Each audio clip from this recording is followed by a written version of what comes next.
Morning. ഒന്ന് mute ചെയ്ത് വെക്കോ.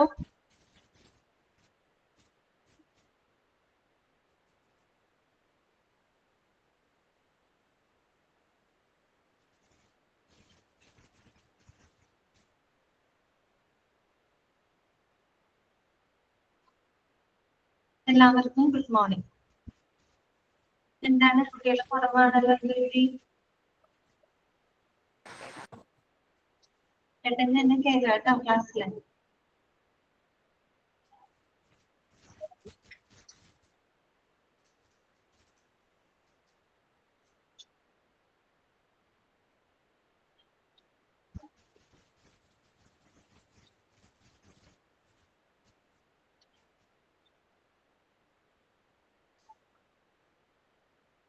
ഓക്കെ, അപ്പൊ നമ്മള് കഴിഞ്ഞ ദിവസത്തെ ക്ലാസ്സില് നമ്മള് ലബോറട്ടറി സർവീസസിന്റെ ഹൈറാർക്കി നമ്മൾ കണ്ടിരുന്നു അല്ലെ. ജനറൽ സൂപ്പർവൈസർ ആരാണ്, ഫിലബോട്ടമിസ്റ്റ് ആരാണ്, അതൊക്കെ നമ്മൾ പഠിച്ചിരുന്നു. പിന്നെ നമ്മൾ കണ്ടത് ഇൻഫ്രാസ്ട്രക്ചർ ആണ് അല്ലെ. ഒരു ലബോറട്ടറിയിൽ, ഒരു നല്ല ലബോറട്ടറിക്ക് വേണ്ട അടിസ്ഥാനമായിട്ടുള്ള അടിസ്ഥാന സൗകര്യങ്ങള് അല്ലെങ്കിൽ ഫെസിലിറ്റികൾ എന്തൊക്കെയാണ്, അതിനെ പറ്റി നമ്മൾ ഡിസ്കസ് ചെയ്തിരുന്നു. പിന്നെ നമ്മൾ പഠിച്ചത് എന്തായിരുന്നു, എക്യുപ്മെന്റ് ആയിരുന്നു അല്ലെ. അതിനു മുമ്പ് NABL ഡിവിഷൻസ് പഠിച്ചു അല്ലെ. NABL എന്ന് പറഞ്ഞാൽ എന്താണ്, അതിന്റെ ഫുൾ ഫോം എന്താണ്, national accreditation board for testing and calibration of laboratories അല്ലെ. അതാണ് NABL ഫുൾ ഫോം. അപ്പൊ NABL ബേസ് ചെയ്തുകൊണ്ടുള്ള ക്ലാസിഫിക്കേഷൻ നമ്മൾ കണ്ടിട്ട് 4 എണ്ണമാണ് നമ്മൾ കണ്ടത് അല്ലെ. Small sized, medium sized, large sized, very large sized അല്ലെ. എന്തിന്റെ ബേസ് ചെയ്തിട്ടാണ്, നമ്മൾ പ്രതിദിനം ഇത്ര സാമ്പിളുകൾ അവർ കളക്ട് ചെയ്യുന്നു എന്നതിന്റെ എണ്ണത്തിനെ അടിസ്ഥാനപ്പെടുത്തിക്കൊണ്ടാണ് നമ്മൾ അതിന് 4ആയിട്ട് ഡിവൈഡ് ചെയ്തത് അല്ലെ. നോക്കാം കേട്ടോ. അപ്പൊ പ്രതിദിനമാണ് കേട്ടോ, പെർ ഡേ കണക്ക് വെച്ചിട്ടാണ് അതില് അങ്ങനെയുള്ള കാര്യങ്ങൾ നമ്മൾ കഴിഞ്ഞ ദിവസം ഡിസ്കസ് ചെയ്തിരുന്നു കേട്ടോ. സ്മോൾ സൈസ്ഡ് എത്രയാണ്, അതുപോലെ മീഡിയം സൈസ്ഡ് അല്ലെ, അത് പറഞ്ഞിരുന്നു. പിന്നെ നമ്മൾ കണ്ടത് എക്യുപ്മെന്റിനെ പറ്റിയിട്ടാണ് അല്ലെ. ഒരു ലബോറട്ടറിയിൽ ഉപയോഗിക്കുന്ന എക്യുപ്മെന്റുകൾ, ഇങ്ങനെ ആയിരിക്കുന്ന എക്യുപ്മെന്റുകൾ അല്ലെ, അതിനെ പറ്റി നമ്മൾ പറഞ്ഞു. ഇത്രയും വരെ നിങ്ങൾ വായിച്ചു നോക്കിയിരുന്നോ? ഇത്രയും ഭാഗങ്ങൾ ക്ലിയർ ആണോ നിങ്ങൾക്ക്? ഇത്രയും ഭാഗങ്ങൾ നിങ്ങൾക്ക് ഓക്കെ ആണോ? അല്ലെങ്കിൽ ഒന്ന് റെസ്പോണ്ട് ചെയ്യുകയാണെങ്കിൽ നല്ലതായിരിക്കും കേട്ടോ. ഇത് കഴിഞ്ഞ ദിവസം എടുത്ത ഭാഗങ്ങളൊക്കെ ഓക്കെ ആണല്ലോ. അങ്ങനെയാണെങ്കിൽ ബാക്കിയുള്ള ഭാഗങ്ങൾ നമുക്ക് നോക്കാം കേട്ടോ. ഞാൻ ഓൺ മ്യൂട്ട് ചെയ്യാണ് കേട്ടോ. Okay, good morning Amina. ഇന്നെന്താണ് ക്ലാസ്സിൽ ഒരുപാട് കുട്ടികൾ കുറവാണല്ലോ. ഇന്നത്തെ ക്ലാസ്സിൽ ആരും കയറിയില്ല.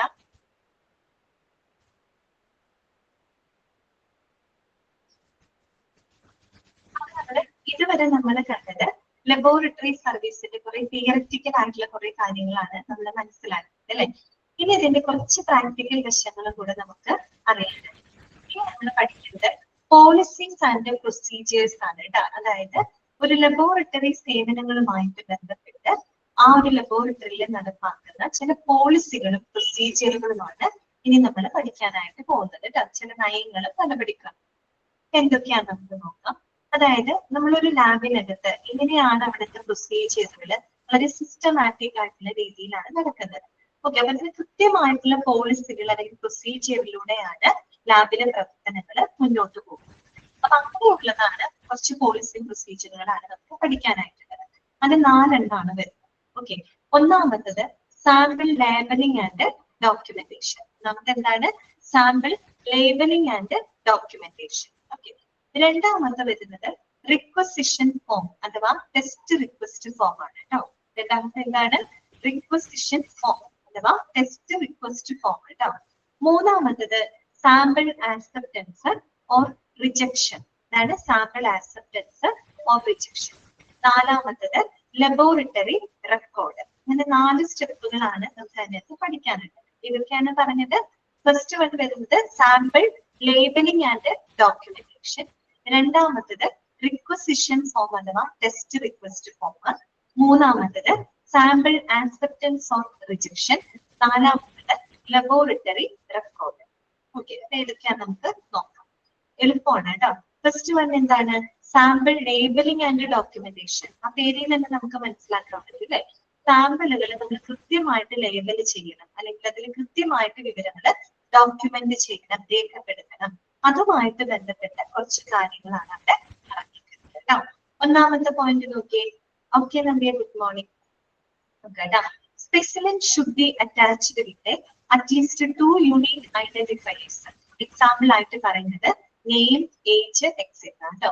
അതായത് നമ്മൾ ഓരോ സ്പെസിമെനും ലബോറട്ടറിയിൽ വരുന്ന ഓരോ സ്പെസിമെനുകളും നമ്മൾ 2 യുണീക്ക് ആയിട്ടുള്ള ഐഡന്റിഫയേഴ്സ് വെച്ച് അറ്റാച്ച് ചെയ്തിരിക്കണം. എന്ന് പറഞ്ഞാൽ സാധാരണ നമ്മൾ സ്പെസിമെൻ കളക്ട് ചെയ്യുമ്പോൾ അത് ആരുടെ സ്പെസിമെൻ ആണ്, അയാളുടെ പേര്, വയസ്സ്, അങ്ങനെ ഏതെങ്കിലും 2 യുണീക്ക് ആയിട്ടുള്ള 2 വ്യത്യസ്തങ്ങളായിട്ടുള്ള യുണീക്ക് ആയിട്ടുള്ള ഐഡന്റിഫയേഴ്സ് വെച്ചുകൊണ്ട് നമ്മൾ എന്ത് ചെയ്തിരിക്കണം? എല്ലാ സ്പെസിമെൻസിലും അറ്റാച്ച് ചെയ്തിരിക്കണം. ഓക്കെ, അതായത് നമ്മളൊരു സ്പെസിമെൻ ബ്ലഡ് ആയിക്കോട്ടെ, യൂറിൻ ആയിക്കോട്ടെ, എന്ത് സ്പെസിമെൻ ആയിക്കോട്ടെ, അത് നമ്മൾ അയാളുടെ പേര്, ആദ്യം ഇന്നാണോ അത് കളക്ട് ചെയ്യേണ്ട അയാളുടെ പേര് അല്ലെങ്കിൽ അയാളുടെ വയസ്സ്, അങ്ങനെ ഏതെങ്കിലും 2 യുണീക്ക് ആയിട്ടുള്ള ഐഡന്റിഫയേഴ്സ് ഉപയോഗിച്ച് നമ്മൾ ആ ഒരു സ്പെസിമെൻ എന്ത് ചെയ്തിരിക്കണം? അറ്റാച്ച് ചെയ്തിരിക്കണം. ഒന്നാമത്തെ പോയിന്റ് ആണ്. രണ്ടാമത്തത് specimen labeling using barcodes is an option that may decrease the errors. അതായത് നമ്മൾ ബാർകോഡ് ഉപയോഗിച്ചുള്ള ലേബലിംഗ് വഴിയായിട്ട് നമുക്ക് ഒരുപാട് എററുകൾ കുറയ്ക്കാനായിട്ട് സാധിക്കും. ബാർകോഡ് ലേബലിംഗ് അല്ലെ, നമ്മൾ ഈ സൂപ്പർ മാർക്കറ്റിലൊക്കെ പോകുമ്പോൾ കണ്ടിട്ടില്ലേ? ബാർകോഡ് ലേബലിംഗ് ആണ് അല്ലെ, കണ്ടിട്ട് നമ്മൾ എടുക്കുന്ന ആ പാക്കറ്റിന്റെ അവിടെ ഒരു ബാർകോഡ് ഉണ്ടായിരിക്കും അല്ലെ, അത് വെച്ചിട്ടാണ് ലേബലിംഗ് ചെയ്യുന്നത്. അപ്പൊ അതേ രീതിയിൽ നമ്മൾ ഇത്തരത്തിലുള്ള സ്പെസിമെൻ ബാർകോഡ് ഉപയോഗിച്ച് ലേബൽ ചെയ്യുകയാണെങ്കിൽ നമുക്ക് ഒരുപാട് എററുകൾ അവിടെ കുറയ്ക്കാനായിട്ട് സാധിക്കും. ഇതാണ് അവിടെ പറയുന്നത് സ്പെസിമെൻ ലേബലിംഗ്. കാര്യം ആലോചിച്ച് നോക്കി, നമ്മൾ എഴുതി വെക്കുമ്പോൾ ചിലപ്പോൾ എഴുതുമ്പോൾ അത് എന്താ പറയാ, നമ്മൾ വായിക്കുന്നത് എന്ത് തെറ്റിപ്പോകാം, അല്ലെങ്കിൽ ചിലപ്പോൾ എഴുതിയ സ്റ്റിക്കർ ചിലപ്പോ എന്താ പറയാ ഉരിപ്പോകയോ അങ്ങനെയൊക്കെ വന്നു കഴിഞ്ഞാൽ നമുക്കത് ചില സ്പെസിമെൻ നമുക്ക് തിരിച്ചറിയാനായിട്ട് പറ്റില്ല. അതേസമയം നമ്മൾ ബാർകോഡ് ഉപയോഗിച്ച് ലേബൽ ചെയ്യുകയാണെങ്കിൽ എറർ വരാനുള്ള ചാൻസ് വളരെയധികം കുറവാണ്. എഴുതുമ്പോൾ ചിലപ്പോൾ ഒരേ പേരിൽ തന്നെ 2-3 ആൾക്കാരൊക്കെ വരുമ്പോൾ അങ്ങോട്ടും ഇങ്ങോട്ടൊക്കെ മാറിപ്പോകാനുള്ള ചാൻസ് കൂടുതലാണ്.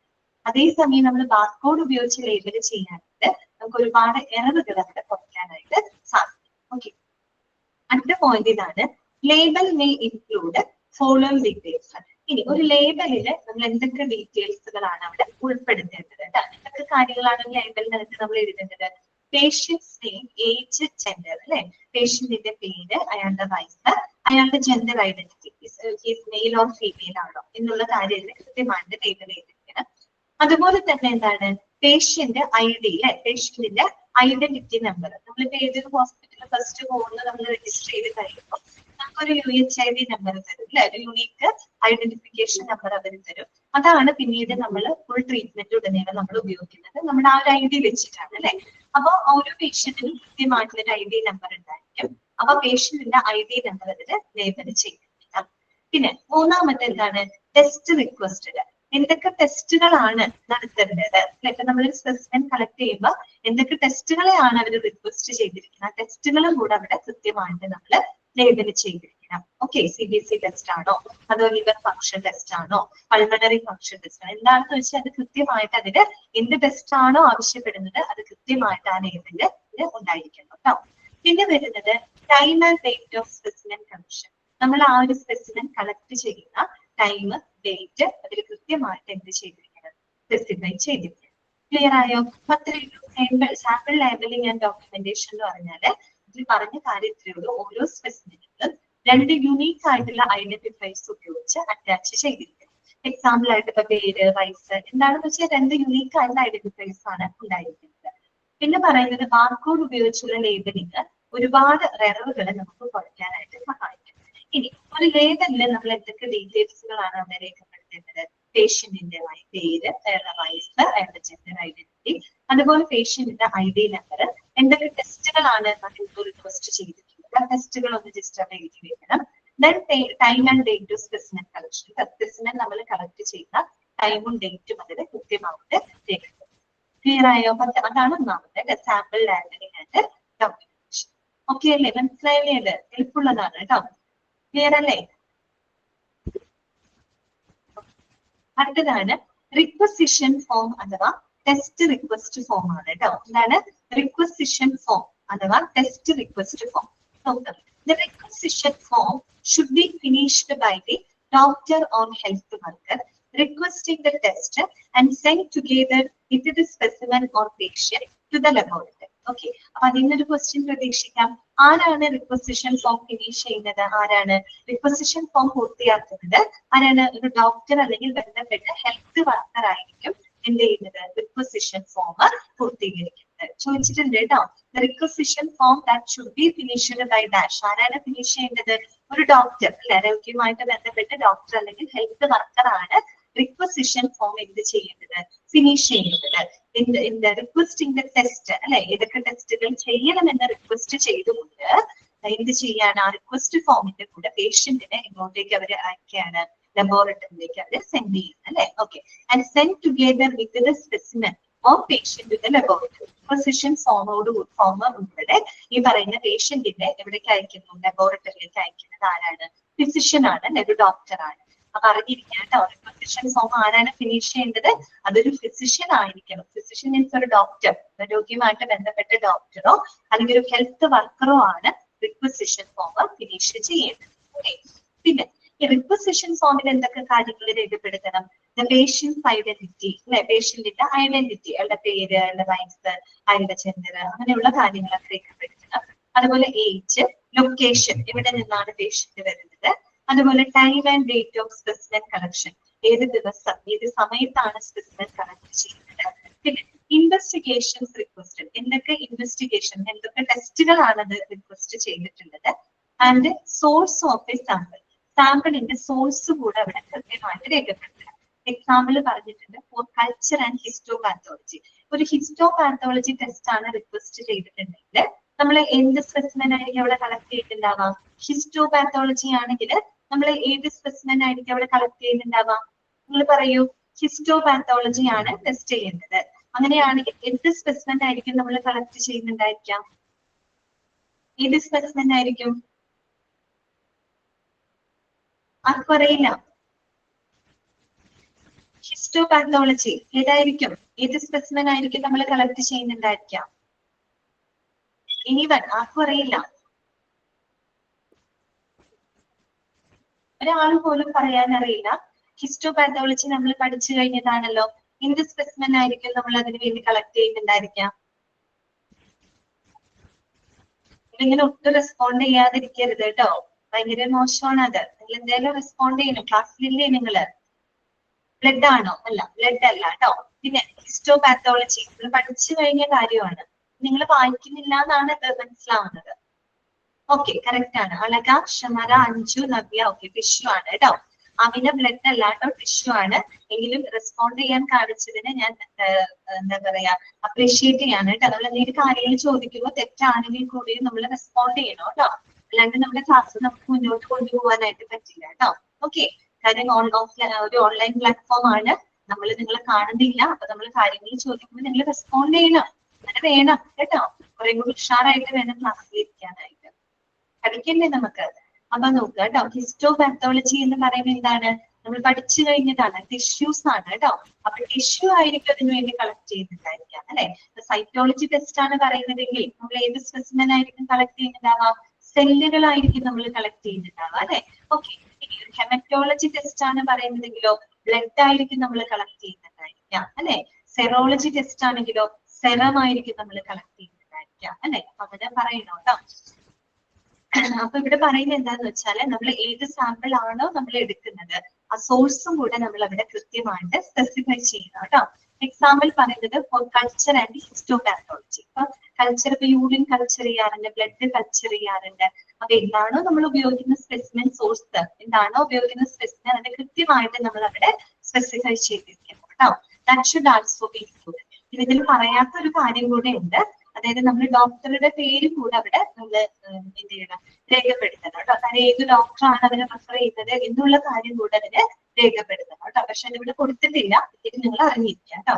അപ്പൊ ഇവിടെ പഠിക്കാനുള്ള കാര്യം ഇത്രയേ ഉള്ളൂ. റിക്വസിഷൻ ഫോം ഫിനിഷ് ചെയ്ത് ഒരു ഡോക്ടറാണ് അല്ലെങ്കിൽ ബന്ധപ്പെട്ട ഹെൽത്ത് വർക്കറാണ് അല്ലെ. എന്തൊക്കെ ടെസ്റ്റുകൾ വേണമെന്ന് റിക്വസ്റ്റ് ചെയ്തുകൊണ്ട് സ്പെസിമെൻ അല്ലെങ്കിൽ പേഷ്യന്റിന് ലബോറട്ടറിയിലേക്ക് സെൻഡ് ചെയ്യുന്നത് ഒരു ഡോക്ടർ ആയിരിക്കും. ഓക്കെ. പിന്നെ നമ്മൾ ആ ഒരു റിക്വസിഷൻ ഫോമിൽ എന്തെല്ലാം കാര്യങ്ങളാണ് രേഖപ്പെടുത്തേണ്ടത്? പേഷ്യന്റിന്റെ ഐഡന്റിറ്റി, അവരുടെ location, date and time of the specimen collection, source of a sample, ഇങ്ങനെയുള്ള കാര്യങ്ങൾ നമ്മൾ ആ റിക്വസിഷൻ ഫോമിനകത്ത് കൃത്യമായിട്ട് രേഖപ്പെടുത്തി. ഓക്കെ, മൂന്നാമത്തെ പോയിന്റ് ഇതാണ്, സാമ്പിൾ ആക്സെപ്റ്റൻസ് ഓർ റിജക്ഷൻ ആണ് കേട്ടോ. സാമ്പിൾ ആക്സെപ്റ്റൻസ് ഓർ റിജക്ഷൻ, നമ്മൾ ലബോറട്ടറിയിലെ സാമ്പിളുകൾ സ്വീകരിക്കുന്നതും അല്ലെങ്കിൽ റിജക്ട് ചെയ്യുന്നതുമായിട്ട് ബന്ധപ്പെട്ട കുറച്ച് കാര്യങ്ങളാണ് അവിടെ കൊടുത്തിരിക്കുന്നത്. ഒന്നാമത്തെ പോയിന്റ് ഇതാണ് കേട്ടോ, all specimens should be checked on receiving in the laboratory from fitness for the test. ഇതാണ് പറയുന്നത്, ലബോറട്ടറിയിൽ നമ്മൾ ടെസ്റ്റിന് വേണ്ടി കൊണ്ടുവരുന്ന എല്ലാ സ്പെസിമെൻസുകളും അത് പരിശോധനാ യോഗ്യമാണോ എന്നുള്ളത് ചെക്ക് ചെയ്യണം. ഇതാണ് പറയുന്നത്, ടെസ്റ്റിന് വേണ്ടിയിട്ട് ലാബിൽ കൊണ്ടുവരുന്ന സ്പെസിമെൻസുകൾ അത് ആദ്യം തന്നെ നമ്മൾ എന്താ ചെക്ക് ചെയ്യേണ്ടത്? അത് പരിശോധനാ യോഗ്യമാണോ എന്ന് ചെക്ക് ചെയ്യണം അല്ലെ. എന്താണ് അവിടെ ഉദ്ദേശിക്കുന്നത് നോക്കിയേ, these checks should include suitable container അല്ലെങ്കിൽ ക്വാണ്ടിറ്റി ഓർ വോളിയം അല്ലെ, in case of blood or urine sample. അതുപോലെ തന്നെ quality of sample, that means in the case of tissue samples any leakage exit. അതായത് നമ്മൾ കൊണ്ടുവരുന്ന സ്പെസിമെൻസുകൾ അത് ടെസ്റ്റിന് ക്വാളിഫൈഡ് ആണോ എന്നുള്ളത് നമ്മൾ ആദ്യം തന്നെ ചെക്ക് ചെയ്യണം അല്ലെ, എന്നിട്ട് മാത്രമേ ടെസ്റ്റിന് വിധേയമാക്കാൻ പറ്റൂ. എന്ന് പറഞ്ഞു കഴിഞ്ഞാൽ നമ്മൾ കൊണ്ടുവരുന്ന സ്പെസിമെൻ സ്യൂട്ടബിൾ കണ്ടെയ്നറിലാണോ അല്ലെ, സ്റ്റെറിലൈസ്ഡ് കണ്ടെയ്നറിലാണ്. ഇപ്പൊ നമ്മളിപ്പോ യൂറിനൊക്കെ നമ്മൾ എടുക്കുന്ന നമ്മുടെ വീട്ടിലെ കണ്ടെയ്നറിലല്ല നമ്മൾ അത് ചെയ്യുന്നത്. കാരണം കൃത്യമായിട്ട് അത് സ്റ്റെറിലൈസ് ചെയ്ത ബോട്ടില്, നമ്മൾ ലാബിൽ പോകുമ്പോൾ സാധാരണ അവരൊരു ബോട്ടില് നമുക്ക് തരും അല്ലെ, അത് സ്റ്റെറിലൈസ്ഡ് ആയിട്ടുള്ള ഒരു ബോട്ടിലായിരിക്കും. അതിലായിരിക്കും നമ്മളോട് സ്പെസിമെൻ കളക്ട് ചെയ്യാനായിട്ട് അവര് ആവശ്യപ്പെടുന്നുണ്ടാവും അല്ലെ. അപ്പൊ ആ രീതിയിൽ സ്യൂട്ടബിൾ കണ്ടെയ്നറിലാണോ, അതുപോലെ തന്നെ ക്വാണ്ടിറ്റി ഓർ വോളിയം, ഒരു ബ്ലഡിന്റെ യൂറിന്റെ കേസ് ആണെങ്കിൽ നമുക്ക് ടെസ്റ്റ് ചെയ്യാൻ പാകത്തിലുള്ള ക്വാണ്ടിറ്റി അതിനുണ്ടോ, വോളിയം ഉണ്ടോ, ആദ്യം നോക്കണം. ചിലത് അവർ പറയൂ അല്ലെ, ഇത്ര എമൗണ്ട് യൂറിൻ വേണം എന്ന് അവർ നമ്മളോട് പറയും. ഇനി നമ്മൾ കൊണ്ടുവരുന്ന യൂറിൻ ഇപ്പൊ കുറവാണെങ്കിൽ അവർ പറയുന്നത് പോലെ കുറച്ചും കൂടെ അധികം വേണം. അപ്പൊ എത്ര ടെസ്റ്റുകൾ പറഞ്ഞിട്ടുണ്ടോ അതിനനുസരിച്ചുള്ള ക്വാണ്ടിറ്റി വോളിയം ഉണ്ടോ എന്നുള്ളതും കൂടെ ചെക്ക് ചെയ്യണം അല്ലെ. പിന്നെന്താണ്, ക്വാളിറ്റി ഓഫ് സാമ്പിൾ, സാമ്പിളിന്റെ ഗുണമേന്മയും ഒരു പ്രധാനപ്പെട്ട ഫാക്ടറാണ് അല്ലെ. പ്രത്യേകിച്ച് അവർ പറയുന്നുണ്ട് in case of tissue samples, അപ്പൊ ടിഷ്യൂസ് ഒക്കെയാണ് കളക്ട് ചെയ്യുന്നതെങ്കിൽ അതിന്റെ ക്വാളിറ്റിയും കൂടെ നമ്മൾ അവിടെ എന്ത് ചെയ്യണം നോക്കണം. ഇനി ലീക്കേജ്, ഏതെങ്കിലും തരത്തിലുള്ള നമ്മളിപ്പോ സ്പെസിമെൻസിൽ എന്തെങ്കിലും നമ്മൾ കളക്ട് ചെയ്ത് കൊണ്ടുവരുന്ന കണ്ടെയ്നറിൽ എന്തെങ്കിലും ചോർച്ചകളോ കാര്യങ്ങളോ അങ്ങനെ എന്തെങ്കിലുമൊക്കെ ഉണ്ടോ എന്ന് നമ്മൾ ആദ്യം ചെക്ക് ചെയ്യണം.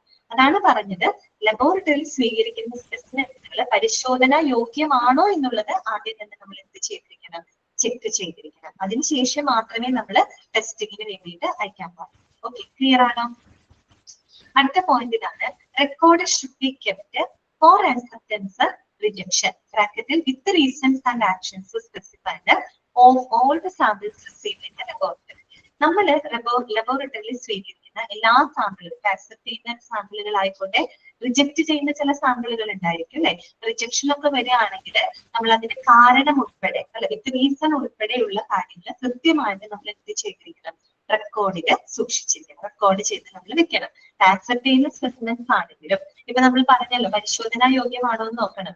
ഏതെങ്കിലും കാരണവശാൽ അത് പരിശോധനാ യോഗ്യമല്ലെങ്കിൽ അവർ അത് റിജക്ട് ചെയ്യും. സാമ്പിൾ റിജക്ട് ചെയ്തിട്ട് വീണ്ടും കളക്ട് ചെയ്യാനായിട്ട് അവർ ആവശ്യപ്പെടും അല്ലെ. അപ്പോ അങ്ങനെ റിജക്ട് ചെയ്യപ്പെട്ട സാമ്പിളുകളാണെങ്കിൽ എന്തുകൊണ്ട് റിജക്ട് ചെയ്തു എന്ന കാരണം ഉൾപ്പെടെയുള്ളത് എല്ലാം തന്നെ കൃത്യമായിട്ട് റെക്കോർഡ് ചെയ്ത് സൂക്ഷിക്കണം എന്നാണ് പറയുന്നത് കേട്ടോ. As per the criteria defined, നിശ്ചയിച്ചിട്ടുള്ള ക്രൈറ്റീരിയക്ക് ബേസ് ചെയ്തിട്ട് ആക്സെപ്റ്റ് ചെയ്യുന്നതും റിജക്ട് ചെയ്യുന്നതുമായിട്ടുള്ള സാമ്പിളുകളുടെ റെക്കോർഡുകൾ ലാബിനകത്ത് സ്റ്റോർ ചെയ്തിരിക്കണം അല്ലെ, സൂക്ഷിച്ചു വെച്ചിരിക്കണം. പിന്നെ എന്താണ് പറയുന്നത്, ഈ ഒരു മിനിറ്റ്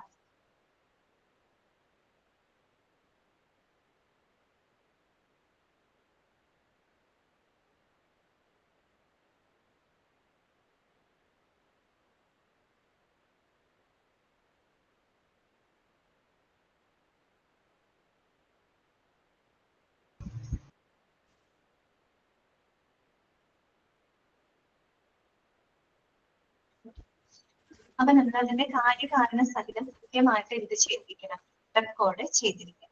ഇനി പറയുന്നത് if laboratory rejects any sample, laboratory ഏതെങ്കിലും സാമ്പിൾ റിജക്ട് ചെയ്യുകയാണെന്ന് ഇരിക്കട്ടെ, അപ്പൊ എന്ത് ചെയ്യണം, it should be informed the patient or doctor and need for the recollection. ആ ഒരു കാര്യം എന്തുകൊണ്ട് റിജക്ട് ചെയ്തു എന്നതിന്റെ കാരണം ആരെ ബോധിപ്പിക്കണം, നമ്മൾ ആ ഒരു പേഷ്യന്റിനെ അല്ലെങ്കിൽ ആ പേഷ്യന്റുമായിട്ട് ബന്ധപ്പെട്ട ഡോക്ടറിനെ നമ്മൾ അറിയിക്കണം എന്തുകൊണ്ട് അത് റിജക്ട് ചെയ്തു, കാരണം അവരെ ബോധ്യപ്പെടുത്തിയിട്ട് റീകളക്ഷൻ വീണ്ടും കളക്ട് ചെയ്യാനുള്ള അവരുടെ ആവശ്യകത അറിയിക്കുകയും വേണം. ഓക്കെ, അല്ലാണ്ട് നമ്മൾ വെറുതെ റിജക്ട് ചെയ്തുകൊണ്ട് കാര്യമില്ല, എന്തുകൊണ്ടാണ് അത് റിജക്ട് ചെയ്തത് എന്നുള്ള കാര്യം കൂടെ ഉൾപ്പെടെ അവരെ ബോധ്യപ്പെടുത്തണം. അതിനുശേഷം റീകളക്ട് ചെയ്യുന്നതിനുള്ള അവരുടെ ആവശ്യം അവരോട് പറയുന്നത്.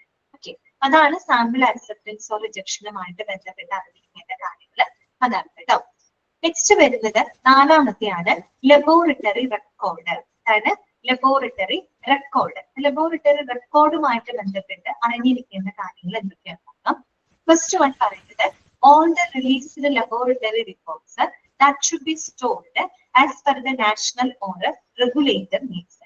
അതായത് നമ്മുടെ ലാബ് റിലീസ് ചെയ്ത എല്ലാ റിപ്പോർട്ടുകളും കൃത്യമായിട്ട് നമ്മളെ നാഷണൽ റെഗുലേറ്ററി ആവശ്യകതകൾ അനുസരിച്ച് നീഡ്സ് അനുസരിച്ച് നമ്മൾ ലാബിൽ നിന്ന് റിലീസ് ചെയ്യുന്ന എല്ലാ റിപ്പോർട്ടുകളും നമ്മൾ എന്ത് ചെയ്തിരിക്കണം, സ്റ്റോർ ചെയ്തിരിക്കണം. കാരണം പിന്നീട് എന്തെങ്കിലും ഒരു ലീഗൽ റിക്വയർമെന്റ്സ് ഒക്കെ വരുന്ന സിറ്റുവേഷനിൽ നമുക്ക് ഉപയോഗപ്പെടുത്താൻ വേണ്ടിയിട്ടാണ് ഒരു ലാബിൽ നിന്നും റിലീസ് ചെയ്യുന്ന എല്ലാ റിപ്പോർട്ടുകളുടെ ഒരു കോപ്പി നമ്മൾ നിർബന്ധമായിട്ടും നാഷണൽ റെഗുലേറ്ററി നീഡ്സ് പ്രകാരം എന്ത് ചെയ്തിരിക്കണം, സ്റ്റോർ ചെയ്തിരിക്കണം. ഓക്കെ, ഇനി ഇത് സ്റ്റോർ ചെയ്യണമെന്ന് പറഞ്ഞല്ലോ, എങ്ങനെയൊക്കെ നമുക്കത് സ്റ്റോർ ചെയ്യാം എന്നാണ് അടുത്ത പോയിന്റിൽ പറയുന്നത് കേട്ടോ. The records can be kept as a physical copies and instrument printouts, that means photocopies, or electronically. Electronically എന്ന് വെച്ചാൽ LIS or HIS. അപ്പൊ രണ്ട് രീതിയിൽ നമുക്ക് ഈ റെക്കോർഡുകൾ സ്റ്റോർ ചെയ്യാം അല്ലെ. ഒന്നില്ലെങ്കിൽ ഫിസിക്കൽ കോപ്പീസ് ആയിട്ട്, that means instrument copy, photo copy ആയിട്ട്, പ്രിന്റഡ് ഫോട്ടോ കോപ്പി ആയിട്ട്, അതാണ് ഫിസിക്കൽ കോപ്പി എന്ന് പറഞ്ഞാൽ അങ്ങനെ നമുക്ക് സൂക്ഷിക്കാം. അതല്ലെങ്കിൽ ഇലക്ട്രോണിക്കലി എന്ന് പറഞ്ഞാല് LIS or HIS. അപ്പൊ അതിന്റെ ഫുൾ ഫോം നിങ്ങൾ എഴുതി വെച്ചിട്ടുണ്ടാവും. LIS എന്ന് പറഞ്ഞാൽ എന്താണ്, ലബോറട്ടറി ഇൻഫർമേഷൻ സിസ്റ്റം. എഴുതി വെക്കാം കേട്ടോ. LISന്റെ ഫുൾ ഫോം എന്താണ്, ലബോറട്ടറി ഇൻഫർമേഷൻ സിസ്റ്റം. ഓക്കെ, എഴുതി വെക്കാം കേട്ടോ, ലബോറട്ടറി ഇൻഫർമേഷൻ സിസ്റ്റം എഴുതിയോ? ഓക്കെ, എന്താണ് ലബോറട്ടറി ഇൻഫർമേഷൻ സിസ്റ്റം എന്ന് പറഞ്ഞാല്, അതായത് ഒരു ലബോറട്ടറിക്കകത്ത് വർക്ക് ഫ്ലോ അല്ലെ, അവിടുത്തെ പ്രവർത്തനങ്ങൾ ഏറ്റവും സുഗമമാക്കി നടത്തുന്നതിനായിട്ട് സഹായിക്കുന്ന ഒരു സോഫ്റ്റ്വെയർ സിസ്റ്റമാണ് LIS എന്ന് പറയുന്നത് കേട്ടോ. അതൊരു ഡിജിറ്റൽ പ്ലാറ്റ്ഫോം ആണ്.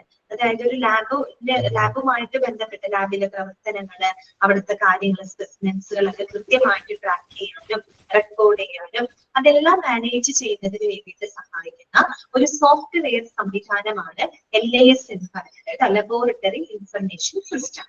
അടുത്തതാണ് HIS.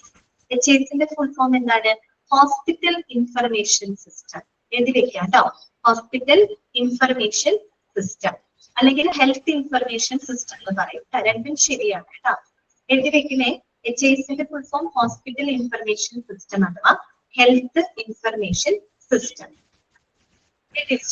എന്താണ് HIS എന്ന് പറഞ്ഞാല്, അതായത് ഒരു ഹോസ്പിറ്റലിലെ ആ ഒരു ഓർഗനൈസേഷനുമായിട്ട് ബന്ധപ്പെട്ട എല്ലാ ആക്ടിവിറ്റികളും മാനേജ് ചെയ്യുന്നതിനായിട്ടുള്ള ഒരു സോഫ്റ്റ്വെയർ സംവിധാനമാണ് HIS എന്ന് പറയുന്നത്. മൊത്തത്തിൽ ഒരു ഹോസ്പിറ്റലിൽ നടക്കുന്ന എല്ലാ പ്രവർത്തനങ്ങളെയും കൺട്രോൾ ചെയ്യുന്നതും മാനേജ് ചെയ്യുന്നതും, അതായത് പ്രത്യേകിച്ച് പേഷ്യന്റിന്റെ ഷെഡ്യൂളിംഗ്, അപ്പോയിന്റ്മെന്റ് ഷെഡ്യൂൾ ചെയ്യാം, അതുപോലെ തന്നെ ടെലിമെഡിസിൻ, ബില്ലിംഗ്, പേയ്മെന്റ്, ഇങ്ങനെയുള്ള കാര്യങ്ങളൊക്കെ എല്ലാം ഓൺലൈൻ സേവനങ്ങളിലൂടെയാണ് ഇത് ചെയ്യുന്നത് അല്ലെ.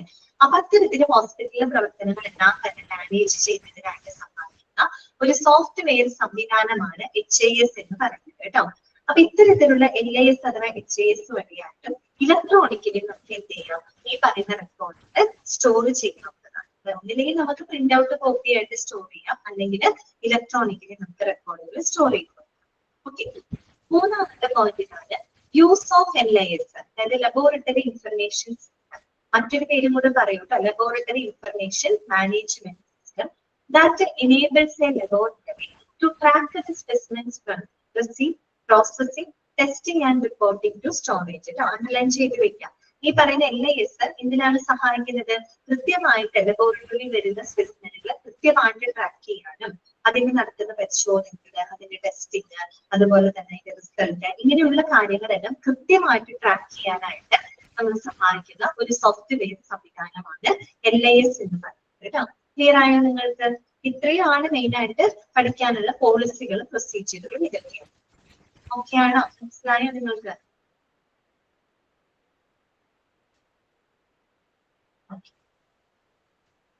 അപ്പൊ എന്തൊക്കെയാ നമ്മൾ പറഞ്ഞത്? First point sample handling and documentation ആണ് കേട്ടോ. അതിൽ പറഞ്ഞ പോയിന്റ് ഇത്രയേ ഉള്ളൂ.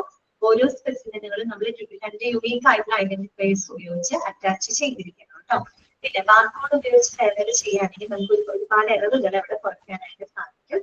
പിന്നെ നമ്മൾ സാമ്പിൾ ലേബൽ ചെയ്യുമ്പോൾ എന്തൊക്കെ ഡീറ്റെയിൽസുകളാണ് നമ്മൾ അതിൽ എഴുതേണ്ടത് കേട്ടോ. പേഷ്യന്റിന്റെ പേര്, വയസ്സ്, നമ്മുടെ ലൊക്കേഷൻ, പിന്നെ date and time of specimen collection, ഏതൊക്കെ ടെസ്റ്റുകളാണ് റിക്വസ്റ്റ് ചെയ്തിട്ടുള്ളത്, അല്ലെ, ഇങ്ങനെയുള്ള കാര്യങ്ങളൊക്കെ കൃത്യമായിട്ട് നമ്മൾ ആ ഒരു ലേബലിനകത്ത് രേഖപ്പെടുത്തിയിരിക്കണം. രണ്ടാമത് നമ്മൾ പറഞ്ഞത് റിക്വസിഷൻ ഫോം അഥവാ ടെസ്റ്റ് റിക്വസ്റ്റ് ഫോം ആണ്. റിക്വസിഷൻ ഫോം ആരാണ് ഫിനിഷ് ചെയ്യുന്നത്? അത് ഡോക്ടർ അല്ലെങ്കിൽ ബന്ധപ്പെട്ട ഒരു ഹെൽത്ത് വർക്കറാണ് റിക്വസിഷൻ ഫോം ഫിനിഷ് ചെയ്യുന്നത്. റിക്വസിഷൻ ഫോമിനകത്ത് എന്തൊക്കെ കാര്യങ്ങൾ ഉൾപ്പെടുത്തുന്നത്?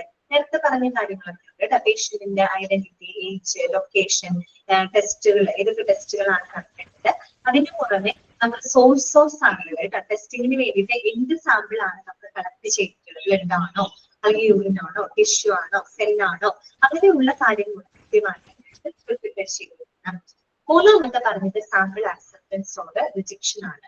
അതായത് ലാബിൽ വരുന്ന ഓരോ സ്പെസിമെനുകളും അത് പരിശോധനാ യോഗ്യമാണോ എന്ന് ചെക്ക് ചെയ്യണം. എന്ന് പറഞ്ഞാൽ അത് സ്യൂട്ടബിൾ കണ്ടെയ്നേഴ്സ് ആണോ കൊണ്ടുവരുന്നത്, സ്റ്റെറിലൈസ്ഡ് കണ്ടെയ്നേഴ്സ് ആണോ, അതുപോലെ ടെസ്റ്റ് ചെയ്യാൻ പാകത്തിലുള്ള ക്വാളിറ്റിയും ക്വാണ്ടിറ്റിയും ഉണ്ടോ, ഇങ്ങനെയുള്ള കാര്യങ്ങൾ ആദ്യം നമ്മൾ പ്രിലിമിനറി ആയിട്ട് നമ്മൾ അത് ചെക്ക് ചെയ്യണം. അത് ഓക്കെ ആണെങ്കിൽ മാത്രമേ നമ്മൾ ടെസ്റ്റിംഗ് കണ്ടക്ട് ചെയ്യാൻ സാധിക്കൂ. അതുപോലെ ഒരു ലാബിനകത്ത് നമ്മൾ ആക്സെപ്റ്റ് ചെയ്യുന്നതും റിജക്ട് ചെയ്യുന്നതുമായിട്ടുള്ള എല്ലാ സ്പെസിമെൻ ഡീറ്റെയിൽസും കൃത്യമായിട്ട് റെക്കോർഡ് ചെയ്തിരിക്കണം. എന്തുകൊണ്ട് നമ്മൾ റിജക്ട് ചെയ്തു എന്നതിന്റെ കാര്യം നമ്മൾ ആ ഡോക്ടർ അല്ലെങ്കിൽ പേഷ്യന്റിനെ അറിയിക്കണം. റീകളക്ഷനുള്ള അതിന് ആവശ്യമുള്ള അറിയിച്ചു. ലബോറട്ടറി റെക്കോർഡിന് പറയുന്ന കാര്യത്തിലേ ഒരു ലാബ് റിലീസ് ചെയ്യുന്ന എല്ലാ റിപ്പോർട്ടുകളും കൃത്യമായിട്ട് അവിടെ സ്റ്റോർ ചെയ്തിരിക്കണം. ഇനി എങ്ങനെയൊക്കെ നമുക്ക് സ്റ്റോർ ചെയ്യാം? ഒന്നില്ലെങ്കിൽ നമുക്ക് ഫിസിക്കൽ കോപ്പീസ് അല്ലെ, പ്രിന്റ് ഔട്ട്, ഫോട്ടോ കോപ്പീസ് ആയിട്ട് നമുക്ക് സ്റ്റോർ ചെയ്തിരിക്കാം. അതല്ലെങ്കിൽ നമുക്ക് ഇലക്ട്രോണിക്കലി LIS, HIS പോലുള്ള ഡിജിറ്റൽ പ്ലാറ്റ്ഫോമുകൾ വഴിയായിട്ട് ഇത്തരം റെക്കോർഡുകൾ നമുക്ക് ചെയ്യാൻ പറ്റും. പിന്നെ LIS-ന്റെ ഫുൾ ഫോം പഠിച്ചു വെക്കാം. ലബോറട്ടറി ഇൻഫർമേഷൻ സിസ്റ്റം അഥവാ ലബോറട്ടറി ഇൻഫർമേഷൻ മാനേജ്മെന്റ് സിസ്റ്റം. എന്തിനാണ് സഹായിക്കുന്നത്? ഒരു ലബോറട്ടറിയുടെ ഈ പറയുന്ന സ്പെസിമെൻസിന്റെ കൃത്യമായിട്ട് ട്രാക്ക് ചെയ്യാനായിട്ട് അതിന്റെ റെസിപ്റ്റ് തൊട്ട്, ഒരു റിക്വസിഷൻ റെസിപ്റ്റ് തൊട്ട് അതിന്റെ പ്രോസസ്സിങ്ങും ടെസ്റ്റിങ്ങും സ്റ്റോറേജും ഉൾപ്പെടെ കാര്യങ്ങൾ കൃത്യമായിട്ട് ട്രാക്ക് ചെയ്യുന്നതിന് വേണ്ടിയിട്ടാണ് എന്തുപയോഗിക്കുന്നത്? LIS ഉപയോഗിക്കുന്നത്. ഓക്കെ, അഞ്ചിന് കുഴപ്പമില്ല കേട്ടോ. അടുത്തത് കേട്ടോ, നെക്സ്റ്റ് നമുക്ക് പഠിക്കാനുള്ളത് laboratory records include but are not limited to the following. ഒരു ലബോറട്ടറി റെക്കോർഡ്സിനായിട്ട് ഉൾപ്പെടുത്തേണ്ട ഫോമുകൾ എന്തൊക്കെയാണ് കേട്ടോ? ഇപ്പൊ തന്നെ പറഞ്ഞില്ലേ ലബോറട്ടറി റെക്കോർഡ് എന്ന് പറഞ്ഞു. ഒരു ലബോറട്ടറി റെക്കോർഡ് എന്ന് പറയുമ്പോൾ അതിനകത്ത് ഒരുപാട് കാര്യങ്ങൾ നമ്മൾ കീപ്പ് ചെയ്ത് വെക്കുന്നുണ്ട് കേട്ടോ. അതാണ് ഇനി നമ്മൾ പഠിക്കാൻ പോകുന്നത്. Okay, laboratory records include but are not limited to the following. താഴെ പറയുന്ന കുറച്ച് ലിസ്റ്റ് ചെയ്തിട്ടുണ്ട്. ഇതെല്ലാം തന്നെ ഒരു ലബോറട്ടറി റെക്കോർഡിനകത്ത് ഉൾപ്പെടുത്തേണ്ടതാണ്. ഇത് മാത്രമല്ല, ഇതിൽ കൂടുതലുണ്ട്. പക്ഷെ ഏറ്റവും പ്രധാനപ്പെട്ട കുറച്ച് മാത്രമാണ് അവിടെ ലിസ്റ്റ് ചെയ്തിരിക്കുന്നത്. ഫസ്റ്റ് നോക്കി, ഇത് വെറുതെ വായിച്ച് മനസ്സിലാക്കിയാൽ മതി കേട്ടോ. റിക്വസ്റ്റ് ഫോംസ് നമ്മൾ നേരത്തെ പഠിച്ചില്ല. റിക്വസിഷൻ ഫോമുകള് അത് ലബോറട്ടറി റെക്കോർഡിനകത്ത് നമ്മൾ സൂക്ഷിക്കുന്ന ഒരു ഫോമാണ് കേട്ടോ, റിക്വസ്റ്റ് ഫോം. രണ്ടാമത്തേത് result and copies of report. നേരത്തെ നമ്മൾ പറഞ്ഞില്ലേ, അവിടെ റിലീസ് ചെയ്യുന്ന എല്ലാ റിപ്പോർട്ടുകളുടെയും കോപ്പി, റിസൾട്ടിന്റെ ഒരു കോപ്പി എവിടെ സൂക്ഷിക്കണം? ലാബിനകത്ത് സൂക്ഷിച്ചിരിക്കും. പിന്നെ ഇൻസ്ട്രുമെന്റ് പ്രിന്റ് ഔട്ട് അല്ലെ, അതായത് നമ്മൾ പറഞ്ഞല്ലോ ഫിസിക്കൽ കോപ്പീസ് ആയിട്ട് ഇൻസ്ട്രുമെന്റ് പ്രിന്റ് ഔട്ട് ആയിട്ട് നമുക്ക് സ്റ്റോർ ചെയ്തിരിക്കാം. അതുപോലെ തന്നെ laboratory work books and work sheet. ലബോറട്ടറിയിലെ പ്രവർത്തന ബുക്കുകൾ, വർക്ക് ബുക്കുകൾ, വർക്ക് ഷീറ്റുകൾ, അവിടെ നടക്കുന്ന പ്രവർത്തനങ്ങളൊക്കെ ഡേ ടു ഡേ പ്രവർത്തനങ്ങൾ എല്ലാം റെക്കോർഡ് ചെയ്ത് വെക്കുന്നു. അപ്പൊ അത്തരത്തിലുള്ള ലബോറട്ടറി വർക്ക് ബുക്ക്, വർക്ക് ഷീറ്റുകൾ ഉണ്ടായിരിക്കും. പിന്നെ ലബോറട്ടറി രജിസ്റ്റേഴ്സ് കേട്ടോ.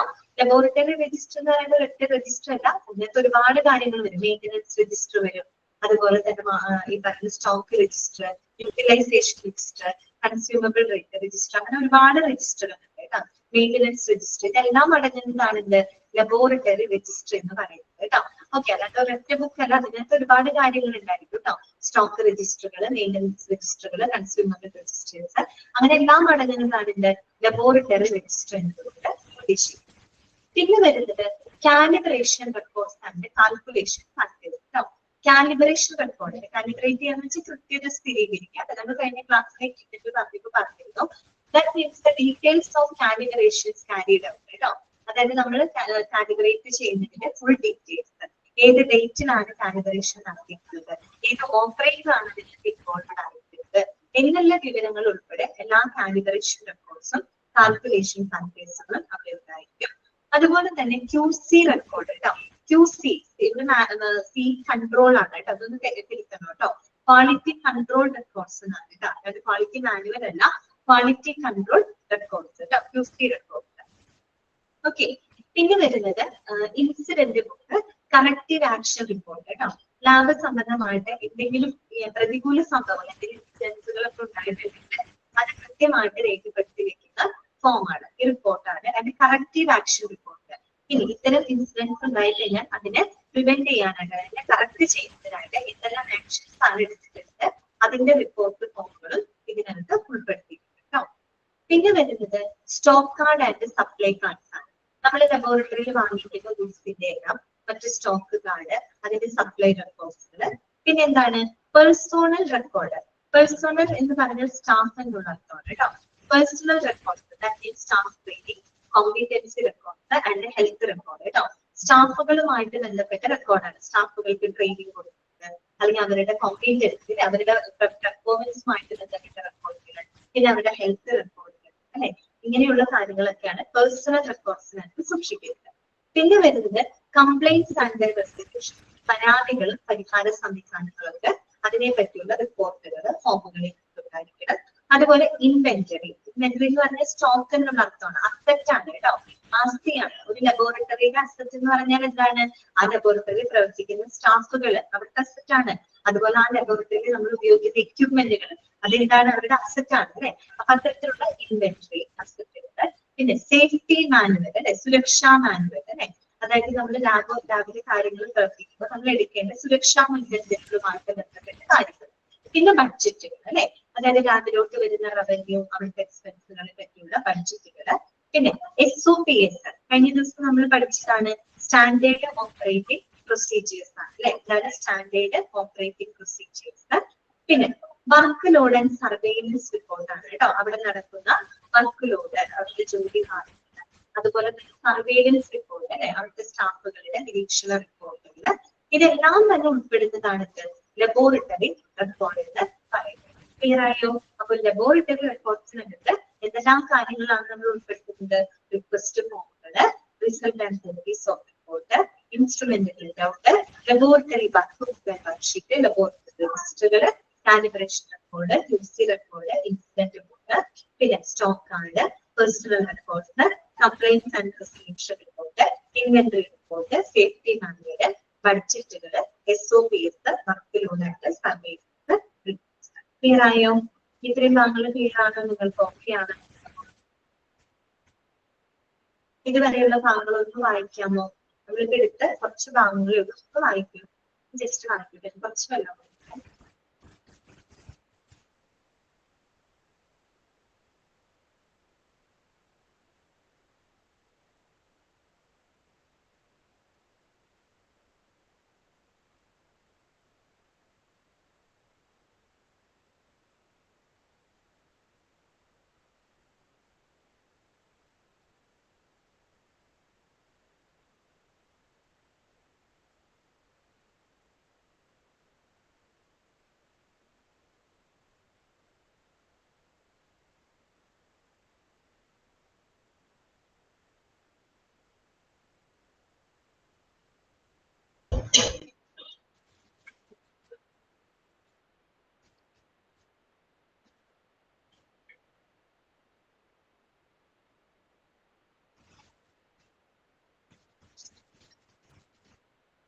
ഓക്കെ, ഇത്രയും ഭാഗങ്ങൾ ഓക്കെ ആണോ നിങ്ങൾക്ക്?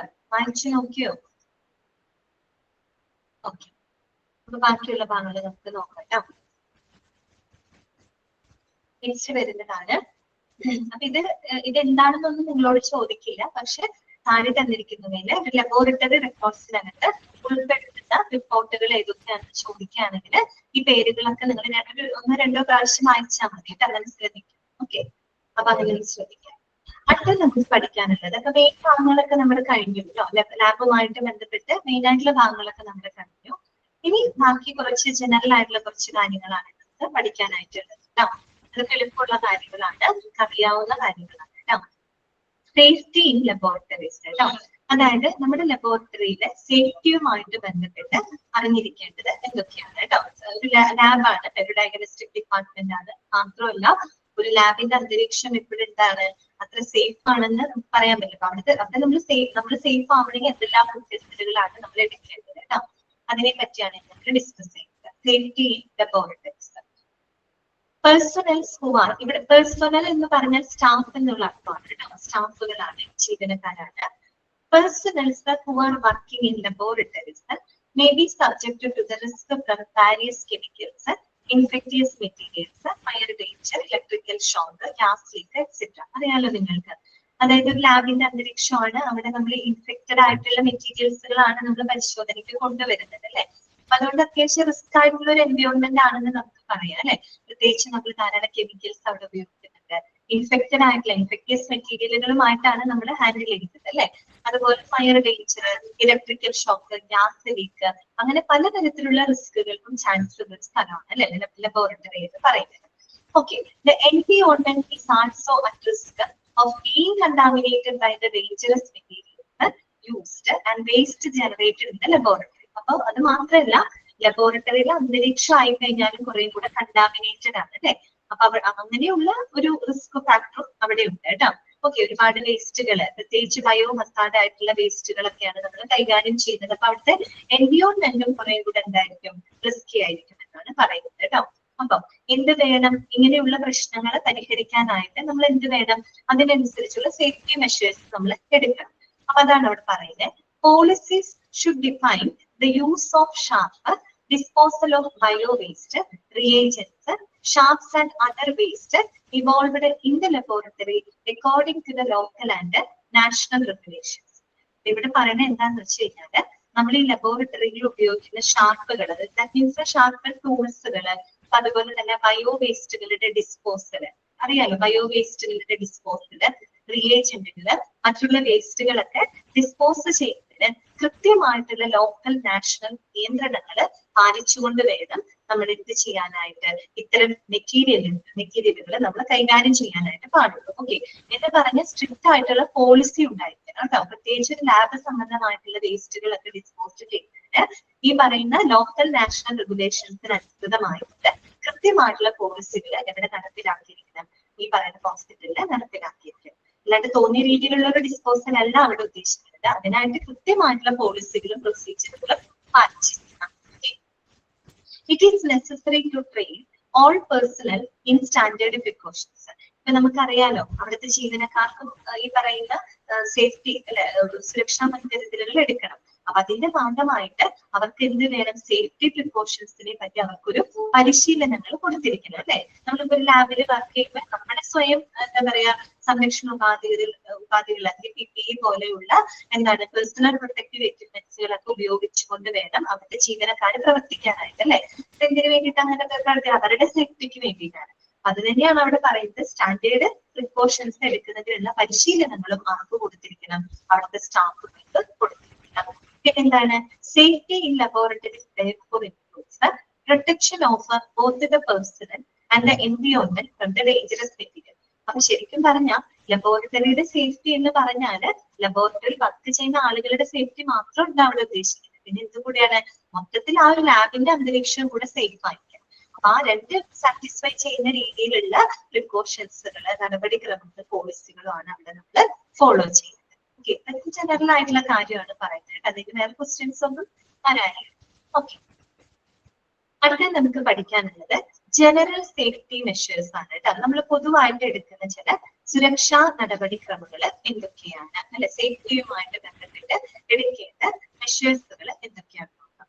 എളുപ്പമാണ് എല്ലാം കേട്ടോ. ഫസ്റ്റ് പോയിന്റ് ഇതാണ്, all laboratory personnel should have a knowledge of the laboratory safety policies and procedures and act in accordance with these at all times.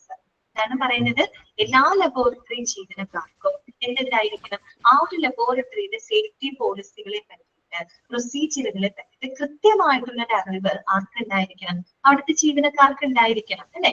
അറിവുണ്ടായാൽ മാത്രം പോരാ, അതിനനുസരിച്ച് അവർ എന്ത് ചെയ്യാൻ വേണം, പ്രവർത്തിക്കാൻ വേണം അല്ലെ. നമുക്ക് സേഫ്റ്റി പോളിസിയും പ്രൊസീജിയറുകളൊക്കെ അറിയാം നമുക്ക്, പക്ഷെ അറിഞ്ഞുകൊണ്ട് മാത്രം കാര്യമില്ല, നമ്മൾ നല്ല രീതിയിൽ അതിനനുസരിച്ചുകൊണ്ട് പ്രവർത്തിക്കാൻ വേണം അല്ലെ. അതാണ് അവിടെ പറയുന്നത് കേട്ടോ. All laboratory personnel should have a knowledge of the laboratory safety policies and procedure and act in accordance with these at all time. എല്ലായ്പ്പോഴും നമ്മൾ അതിനനുസരിച്ചുകൊണ്ട് വേണം അവിടുത്തെ ഓരോ ജീവനക്കാരും പ്രവർത്തിക്കാൻ. എന്താണ് ആദ്യത്തെ സേഫ്റ്റി മെഷർ എന്ന് പറയുന്നത് അല്ലെ. രണ്ടാമത്തെ പോയിന്റ് നോക്കി, list of dangerous materials used in the laboratory should be prepared കേട്ടോ. അത് മാത്രമല്ല, നമ്മളൊരു ലാബിനകത്ത് എല്ലാവിധ ഡേഞ്ചറസ് മെറ്റീരിയലുകളുടെയും ലിസ്റ്റുകൾ നമ്മൾ മുൻകൂട്ടി തന്നെ എന്ത് ചെയ്തിരിക്കണം, പ്രിപ്പയർ ചെയ്തിരിക്കണം കേട്ടോ. എങ്കിൽ മാത്രമാണ് അതൊക്കെ ഹാൻഡിൽ ചെയ്യുമ്പോൾ നമ്മൾക്ക് സേഫ്റ്റി പ്രിക്കോഷൻസ് എടുക്കാനായിട്ട് പറ്റുള്ളൂ അല്ലെ. അപ്പൊ നമ്മൾ ലബോറട്ടറിയിൽ ഉപയോഗിക്കുന്ന എല്ലാ ഡേഞ്ചറസ് മെറ്റീരിയലുകളെ കൃത്യമായിട്ട് നമ്മൾ എന്ത് ചെയ്തിരിക്കണം, മുൻകൂട്ടി തന്നെ അത് ലിസ്റ്റ് ചെയ്ത് പ്രിപ്പയർ ചെയ്ത് വെച്ചിരിക്കണം. ഓക്കെ. പിന്നെ മൂന്നാമത്തെ പോയിന്റ് ഇതാണ്, I wash facility should be made available as a stand-alone facility or attached to the same. അതാണ് പറയുന്നത്, I wash facility should be made available as a stand-alone facility. Stand-alone facility എന്ന് പറഞ്ഞാൽ separately എന്നുള്ള അർത്ഥമാണ് കേട്ടോ. അതായത് നമുക്ക് പ്രത്യേകിച്ച് കണ്ണുകളൊക്കെ വാഷ് ചെയ്യാനായിട്ട് ഒരു സെപ്പറേറ്റ് ഏരിയ തന്നെ, അല്ലെങ്കിൽ സെപ്പറേറ്റ് സ്റ്റാൻഡ്-അലോൺ ഫെസിലിറ്റി മീൻസ് ഒരു സെപ്പറേറ്റ് ഫെസിലിറ്റി തന്നെ അവിടെ ഉണ്ടായിരിക്കണം. ഈ സിങ്കിനോട് അറ്റാച്ച് ചെയ്ത് അതിനായിട്ട് തന്നെ ഒരു ഡെസിഗ്നേറ്റഡ് ഏരിയ അവിടെ ഉണ്ടായിരിക്കണം എന്നാണ് പറയുന്നത്. ഓക്കെ. പിന്നെന്താണ്, bio Hazard zipper should be used on all container or equipment that contain bio dangerous material അല്ലെ. അതായത് ബയോ ഹസാർഡ് അല്ലെ, ബയോ ഡേഞ്ചറസ് ആയിട്ടുള്ള മെറ്റീരിയൽ. ബയോ ഡേഞ്ചറസ് മെറ്റീരിയൽ എന്ന് പറഞ്ഞു കഴിഞ്ഞാല് ഈ പറയുന്ന നമ്മുടെ ഈ ബ്ലഡ് അല്ലെങ്കിൽ യൂറിൻ, സ്പ്യൂട്ടം ഇങ്ങനെ ഇൻഫെക്റ്റഡ് ആയിട്ടുള്ള എന്താണ് സ്പെസിമെൻസിനെയാണ് ഇവിടെ ബയോ ഡേഞ്ചറസ് മെറ്റീരിയൽ എന്ന് ഉദ്ദേശിക്കുന്നത്. നമ്മൾ ലാബിലേക്ക് കൊണ്ടുവരുന്ന ഈ പറയുന്ന സ്പെസിമെനുകളെല്ലാം തന്നെ ഇൻഫെക്റ്റഡ് ആയിരിക്കും അല്ലെ. അതിനെയാണ് ബയോ ഹസാർഡ് അല്ലെങ്കിൽ ബയോ ഡേഞ്ചറസ് മെറ്റീരിയൽസ് എന്ന് പറയുന്നത് കേട്ടോ. അപ്പൊ ഇത്തരം ബയോ ഡേഞ്ചറസ് മെറ്റീരിയൽ അടങ്ങുന്ന കണ്ടെയ്നറുകൾ അല്ലെങ്കിൽ അത്തരം എക്യുപ്മെന്റുകൾ നമ്മൾ എന്ത് ഉപയോഗിച്ചിരിക്കണം, ബയോ ഹസാർഡ് സിമ്പൽ ഉപയോഗിച്ച് പ്രത്യേകം നമ്മൾ മാർക്ക് ചെയ്തിരിക്കണം അല്ലെ. ബയോ ഹസാർഡ് സിമ്പൽ അവിടെ നമ്മൾ ഉപയോഗിച്ചിരിക്കണം. ഓക്കെ. പിന്നെന്താണ്, laboratory personal should be completely trained in managing fire and non-fire emergencies like large spillage, gas leakage, etc. അതോടൊപ്പം തന്നെ ഇപ്പൊ ലബോറട്ടറിയിൽ പ്രവർത്തിക്കുന്ന വ്യക്തികൾക്ക് ഇപ്പൊ പെട്ടെന്ന് ഒരു തീപിടുത്തം ഉണ്ടായി, അങ്ങനെ എന്തെങ്കിലുമൊക്കെ ഒരു എമർജൻസി സിറ്റുവേഷൻ വന്നു കഴിഞ്ഞാൽ അത് മാനേജ് ചെയ്യുന്നതിനുള്ള പരിശീലനങ്ങൾ ലബോറട്ടറി ജീവനക്കാർക്ക് കൊടുത്തിരിക്കണം. അതുപോലെ തന്നെ ഇപ്പൊ ഫയറിന്റെ കാര്യം മാത്രമല്ല കേട്ടോ അവിടെ പറയുന്നത്, നോൺ ഫയർ എമർജൻസീസ് ഒക്കെ വരുമ്പോ ലാർജ് സ്പില്ലേജ്, ഗ്യാസ് ലീക്കേജ് അല്ലെ, ഇപ്പൊ എന്തെങ്കിലും വേസ്റ്റുകൾ വരാം, വാതക ചോർച്ചകൾ വരാം, അങ്ങനെ ഇത് എമർജൻസി സിറ്റുവേഷൻ എപ്പോ വേണമെങ്കിലും വരാം. അപ്പൊ അങ്ങനെയുള്ള സിറ്റുവേഷനെ മാനേജ് ചെയ്യുന്നതിനുള്ള പരിശീലനങ്ങൾ ആർക്ക് കൊടുത്തിരിക്കണം, ലബോറട്ടറി സ്റ്റാഫുകൾക്ക് കൊടുത്തിരിക്കണം. ഓക്കെ. അടുത്തത് എന്താണ്, ample fire extinguishers should be quickly available in the laboratory. Ample fire extinguishers should be quickly available in the laboratory. അതോടൊപ്പം തന്നെ ലാബിനകത്ത് ആവശ്യത്തിനനുസരിച്ചുള്ള ഫയർ എക്സ്റ്റിംഗ്വിഷേഴ്സ് അല്ലെ, അഗ്നിശമന സംവിധാനങ്ങളെല്ലാം തന്നെ ലാബിനകത്ത് എപ്പോഴും അവൈലബിൾ ആക്കിയിരിക്കും. ഓക്കെ. എന്തെങ്കിലും അപകടങ്ങളൊക്കെ വരുമ്പോൾ ഉപയോഗിക്കാൻ വേണ്ടിയിട്ടാണ്. പിന്നെ വരുന്നത് accident or incident or injuries record of laboratory personnel should be kept and intimated to the designated authority. അതുപോലെ തന്നെ ഈ ലബോറട്ടറിയുമായിട്ട് ബന്ധപ്പെട്ട എന്തെങ്കിലും ആക്സിഡന്റുകൾ, എന്തെങ്കിലും ഇൻസിഡന്റുകളോ പ്രതികൂല സംഭവങ്ങളൊക്കെ ഉണ്ടാവുന്നുണ്ട്, അതിന്റെ റെക്കോർഡുകൾ നമ്മൾ എന്ത് ചെയ്തിരിക്കണം, കൃത്യമായിട്ട് അവിടെ സൂക്ഷിച്ചിരിക്കണം കേട്ടോ. ഓക്കെ. ജീവനക്കാർക്ക്, പ്രത്യേകിച്ച് ലാബിലെ വർക്ക് ചെയ്യുന്ന ജീവനക്കാർക്ക് എന്തെങ്കിലും ലാബ് സംബന്ധമായിട്ട് അവരുടെ വർക്ക് സംബന്ധമായിട്ട് എന്തെങ്കിലും ഇഞ്ചുറി സംഭവിക്കുക, എന്തെങ്കിലും ആക്സിഡന്റോ ഇൻസിഡന്റോ ഒക്കെ സംഭവിച്ചു കഴിഞ്ഞാൽ അത് കൃത്യമായിട്ട് നമ്മൾ റെക്കോർഡ് ചെയ്ത് വെക്കണം. അത് മാത്രമല്ല, that is kept and intimated to the designated authority. അത് അധികാരപ്പെട്ട അല്ലെങ്കിൽ ഒരു ഡെസിഗ്നേറ്റഡ് അതോറിറ്റിനെ അത് കൃത്യമായിട്ട് അത് അറിയിക്കുകയും വേണം. അല്ലെങ്കിൽ ഒരു സംഭവം ഉണ്ടായിട്ടുണ്ട് എന്നുള്ള വിവരം ഡെസിഗ്നേറ്റഡ് ആയിട്ടുള്ള അതോറിറ്റി ആരാണോ അവരുടെ ശ്രദ്ധയിൽ പെടുത്തുകയും വേണം. ഓക്കെ. ഇതൊക്കെ സേഫ്റ്റിയുടെ ഭാഗമായിട്ട് നമ്മൾ ചെയ്യേണ്ട കാര്യങ്ങളാണ് കേട്ടോ. പിന്നെന്താ പറയുന്നത്, do not chew gum, drink, smoke or eat while working in the lab കേട്ടോ. അതുപോലെ നമ്മൾ ലാബിൽ വർക്ക് ചെയ്യുന്ന സമയത്ത് നമ്മൾ എന്തെങ്കിലും ചവയ്ക്കോ അല്ലെങ്കിൽ നമ്മൾ കുടിക്കോ, വെള്ളം കുടിക്കോ അല്ലെങ്കിൽ പുക വയ്ക്കോ, അങ്ങനെയുള്ള കാര്യങ്ങളൊന്നും തന്നെ നമ്മൾ ലാബിനകത്ത് ചെയ്യാനായിട്ട് പാടുള്ളതല്ല കേട്ടോ. പിന്നെന്താണ്, laboratory glass wear should never be used as A food or beverage containers കേട്ടോ. അത് മാത്രമല്ല, ഇപ്പൊ ലാബിനകത്ത് ഉപയോഗിക്കുന്ന ഗ്ലാസ് വെയേഴ്സ് ഒരു കാരണവശാലും നമുക്ക് ഭക്ഷണം കഴിക്കാനോ അല്ലെങ്കിൽ നമുക്ക് വെള്ളം കുടിക്കാനോ അങ്ങനെ വല്ല പർപ്പസിനൊന്നും വേണ്ടിയിട്ട് ഒരിക്കലും നമ്മൾ ലബോറട്ടറി ഗ്ലാസ് വെയേഴ്സ് ഉപയോഗിക്കാനായിട്ട് പാടുള്ളത് കേട്ടോ. അതൊക്കെ ഒന്ന് ശ്രദ്ധിക്കുന്നതാണ്. പിന്നെ വരുന്നത് always put on suitable clothing, chemically resistant lab coats or aprons are suggested. എപ്പോഴും നമ്മൾ ലാബിൽ വർക്ക് ചെയ്യുമ്പോൾ സ്യൂട്ടബിൾ ക്ലോത്തിങ് ആയിരിക്കും നമുക്ക് ഉണ്ടായിരിക്കേണ്ടത്. പ്രത്യേകിച്ച് നമ്മുടെ കെമിക്കലി റെസിസ്റ്റന്റ് ആയിട്ടുള്ള ലാബ് കോട്ടുകൾ ആപ്രണുകളൊക്കെ ധരിച്ചുകൊണ്ട് വേണം നമ്മൾ ലാബിൽ പ്രവർത്തിക്കാൻ. നമ്മൾ കണ്ടിട്ടില്ലേ ലാബിലെ സ്റ്റാഫുകൾ എങ്ങനെയാണ് അവര് കോട്ടൊക്കെ ഇട്ട് ഗ്ലൗസും മറ്റും ഇട്ട് മാസ്ക് ഒക്കെ ഉപയോഗിച്ചിട്ടാണ് അവർ ടെസ്റ്റിങ്ങും മറ്റും അതുപോലെ തലയിൽ ഹെയർ ക്യാപ്പ് ഒക്കെ വെച്ചിട്ടാണ് അവർ ചെയ്യുന്നത് അല്ലെ. അപ്പൊ കൃത്യമായിട്ട് നമ്മളൊരു സ്യൂട്ടബിൾ ക്ലോത്തിങ്ങിലായിരിക്കണം ലാബിൽ പ്രവർത്തിക്കുന്നത് അല്ലെ. അങ്ങനെ കെമിക്കലി റെസിസ്റ്റന്റ് ആയിട്ടുള്ള ലാബ് കോട്ടുകൾ ആപ്രൺ എന്ന് പറഞ്ഞാൽ മനസ്സിലായി നമ്മൾ അടുക്കളയിലൊക്കെ ഇടുമ്പോ കണ്ടിക്കൊണ്ടിരുന്ന സംഭവം ആപ്രൺ അങ്ങനെയൊക്കെയുള്ള ധരിച്ചിട്ട് വേണം നമ്മള് ലാബിലെ ടെസ്റ്റുകളും മറ്റും കണ്ടക്ട് ചെയ്യാനായിട്ട് കേട്ടോ. പിന്നെ പറയുന്നത് handle needles syringes and other sharps utmost care. ഏറ്റവും ശ്രദ്ധയോടുകൂടി തന്നെ നമ്മൾ ലാബിലെ നീഡിലുകള് സിറിഞ്ചുകള് മറ്റുള്ള ഷാർപ്പുകളൊക്കെ നമ്മള് ഏറ്റവും അറ്റ്മോസ്റ്റ് കെയർ എന്ന് വെച്ചാൽ അത്രയേറെ ശ്രദ്ധിച്ചുകൊണ്ട് വേണം നമ്മള് കൈകാര്യം ചെയ്യാൻ കേട്ടോ. പിന്നെ വരുന്നത് compressed gas cylinders should be secured to prevent them from being knocked over കേട്ടോ.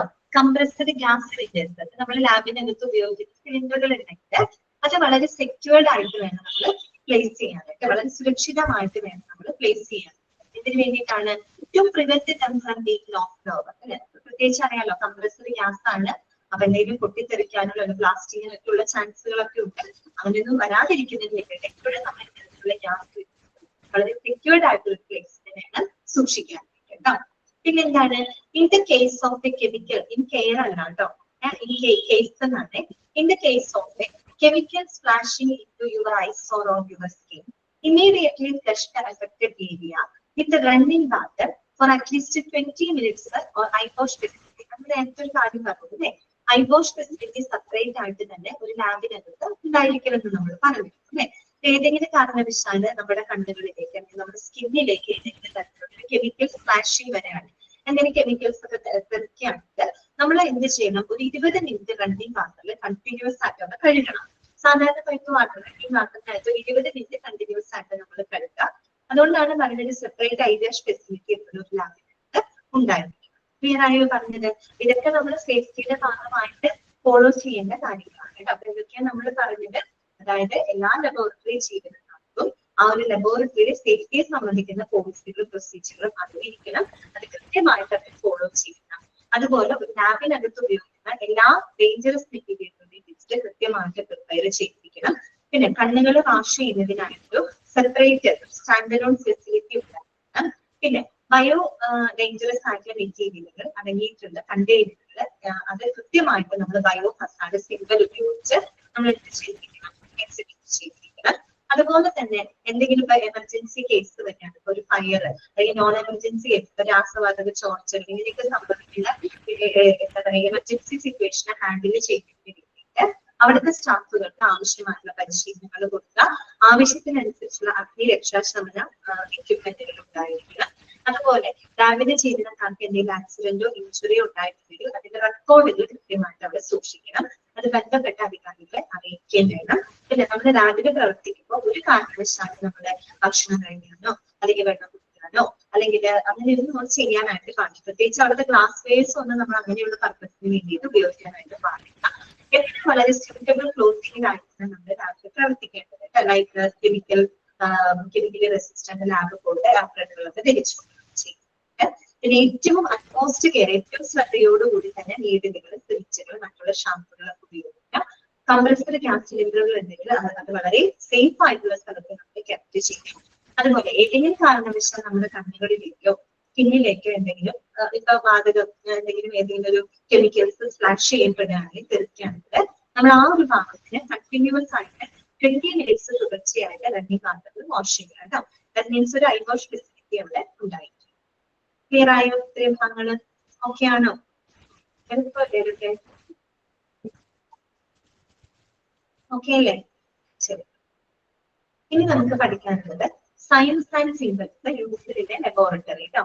ഇത് നിങ്ങൾ പഠിച്ചു വെക്കണം കേട്ടോ. സിംബൽ തന്നിട്ട് ഇതിന്റെ സിംബൽ ആണ് ചോദിക്കാനുണ്ട് കേട്ടോ. To reduce the accidents in the laboratory it has been made compulsory to use the signs and symbols. നമ്മുടെ ലബോറട്ടറിയിലെ ആക്സിഡന്റ് ഒക്കെ റെഡ്യൂസ് ചെയ്യുന്നതിന് വേണ്ടിയിട്ടാണ് നമ്മൾ ഇത്തരത്തിലുള്ള സൈനുകളും സിംബലുകളൊക്കെ യൂസ് ചെയ്യുന്നത് അല്ലെ. ഓക്കെ, അപ്പൊ ആദ്യത്തെ നോക്കിയിട്ട് കുറെ ചിലതൊക്കെ നമുക്ക് നന്നായിട്ട് കണ്ടുപരിച്ചിട്ടുള്ളതാണ്. അതെ, എന്താണ് ഇൻഫ്ലൈമബിൾ എന്നുള്ള അർത്ഥമാണ് അല്ലെ. ഇതിന്റെ നോക്കി വെക്കുക, സൈൻ നോക്കി വെക്കുക, എന്താണ് സൂചിപ്പിക്കുന്നതെന്ന് ചോദിച്ചാൽ അറിയണം കേട്ടോ. ഇത് ഇൻഫ്ലൈമബിൾ ആണ്. ഇതെന്താണ് ഹാംഫുൾ അല്ലെ, ഒരു ഇൻഡു ചിഹ്നമാണ് അല്ലെ, ഹാംഫുൾ. പിന്നെ ഇതെന്താണ് കൊറോസീവ് ആണ് അല്ലെ, പ്രത്യേകിച്ച് ആസിഡ് മൂലം പൊള്ളലേൽക്കാം അങ്ങനെയൊക്കെയുള്ള പ്രശ്നങ്ങളാണ് കേട്ടോ കൊറോസീവ്. ഇതെന്താണ് ഈ ഒരു സൈൻ എന്താ സൂചിപ്പിക്കുന്നത്? ഇലക്ട്രിക്കൽ ഹസാർഡ് ആണ്. അതാണ് ഇലക്ട്രിക്കൽ ഹസാർഡ്. ഇതറിയാലോ poison. Okay, this one risk of explosion. ഇത് എഴുതി തരില്ല കേട്ടോ, ജസ്റ്റ് ഇങ്ങനെ സൈൻ മാത്രമേ തരുള്ളൂ. ഇതിപ്പോ ഇവിടെ എഴുതിയിട്ടുണ്ട്, അല്ലാണ്ട് നിങ്ങൾക്ക് തിരിച്ചറിയാൻ പറ്റണം കേട്ടോ. ഇതെന്താണ് റിസ്ക് ഓഫ് എക്സ്പ്ലോഷൻ അല്ലെ, ഒരു എക്സ്പ്ലോഷന്റെ ഒരു ചിത്രമാണ് അവിടെ കൊടുത്തിരിക്കുന്നത്. ഇതാണിത് ബയോ ഹസാർഡ് സിംബൽ. ഉള്ള സിംബലിന്റെ ഏറ്റവും ഭംഗിയുള്ള സിംബൽ ഇതാണ് കേട്ടോ, ബയോ ഹസാർഡ് സിംബൽ. പിന്നെ റേഡിയേഷൻ ഹസാർഡ്, ഒരു ഫാനിന്റെ ഇതുപോലെ ഇരിക്കുന്നത് റേഡിയേഷൻ ഹസാർഡ്. പിന്നെ നിയർ ഗ്ലൗസ് അല്ലെ, ഗ്ലൗസ് ധരിക്കുക. പിന്നെ ഇതെന്താ ഉദ്ദേശിക്കുന്നത്? Full face mask must be അല്ലെ, ഫുൾ ഫേസ് മാസ്ക് ധരിച്ചിരിക്കുക. പിന്നെ ഇതൊക്കെ അറിയാലോ, no food or drinks allowed. ഇത് ഏത് ചിഹ്നമാണ്? നമുക്ക് എല്ലാവർക്കും അറിയാവുന്നത് നോ സ്മോക്കിംഗ് ആണ് അല്ലെ, സ്മോക്ക് ചെയ്യാനായിട്ട് പാടില്ല. No smoking symbol. ഇത്രയും സിംബലുകൾ നിങ്ങൾ കൃത്യമായിട്ട് പഠിച്ചു വെക്കുക കേട്ടോ. സിംബൽ കണ്ടു കഴിഞ്ഞാൽ അത് ഹാർംഫുൾ ആണോ, അത് കൊറോസീവിന്റെ സിംബൽ ആണോ, റേഡിയേഷൻ ഹസാർഡിന്റെ സിംബൽ ആണോ, അത് പോയിസന്റെ സിംബൽ ആണോ, റിസ്ക് ഓഫ് എക്സ്പ്ലോഷന്റെ സിംബൽ ആണോ എന്നുള്ളത് തിരിച്ചറിയാൻ പറ്റണം കേട്ടോ. അത് മുൻ വർഷം ചോദിച്ചിട്ടുണ്ട്, സിംബൽ ഏതെങ്കിലും തന്നിട്ട് എന്തിനെയാണ് റെപ്രസെന്റ് ചെയ്യുന്നത് ചോദിച്ചിട്ടുണ്ട്. ഓക്കെ, ക്ലിയർ ആണോ?